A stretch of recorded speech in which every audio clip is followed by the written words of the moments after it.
नवरात्र के 9 दिन भक्ति और साधना के लिए बहुत पवित्र माने गए हैं।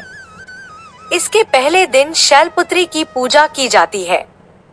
शैलपुत्री हिमालय की पुत्री है।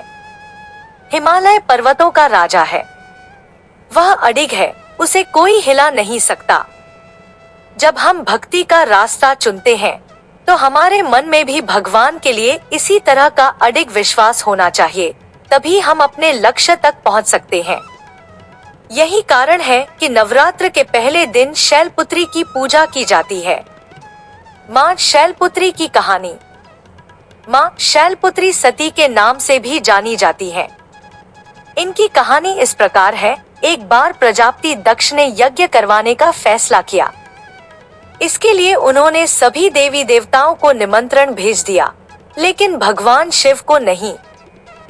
देवी सती भलीभांति जानती थी कि उनके पास निमंत्रण आएगा, लेकिन ऐसा नहीं हुआ। वो उस यज्ञ में जाने के लिए बेचैन थी, लेकिन भगवान शिव ने मना कर दिया। उन्होंने कहा कि यज्ञ में जाने के लिए उनके पास कोई भी निमंत्रण नहीं आया है और इसलिए वहां जाना उचित नहीं है। सती नहीं मानी और बार बार यज्ञ में जाने का आग्रह करती रही। सती के ना मानने की वजह से शिव को उनकी बात माननी पड़ी और अनुमति दे दी। सती जब अपने पिता प्रजापित दक्ष के यहाँ पहुंची तो देखा कि कोई भी उनसे आदर और प्रेम के साथ बातचीत नहीं कर रहा है।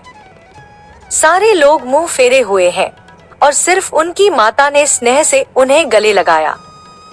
उनकी बाकी बहनें उनका उपहास उड़ा रही थी और सती के पति भगवान शिव को भी तिरस्कृत कर रही थी।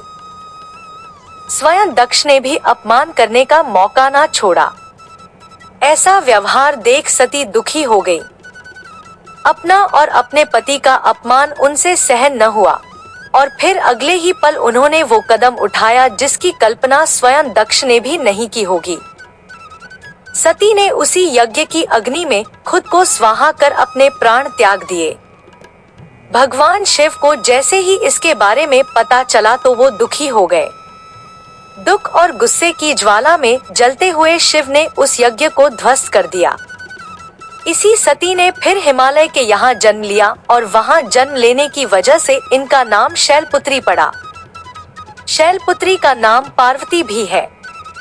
इनका विवाह भी भगवान शिव से हुआ। माँ शैलपुत्री का वास काशी नगरी वाराणसी में माना जाता है। वहाँ शैलपुत्री का एक बेहद प्राचीन मंदिर है, जिसके बारे में मान्यता है कि यहाँ माँ शैलपुत्री के सिर्फ दर्शन करने से ही भक्तजनों की मुरादें पूरी हो जाती हैं।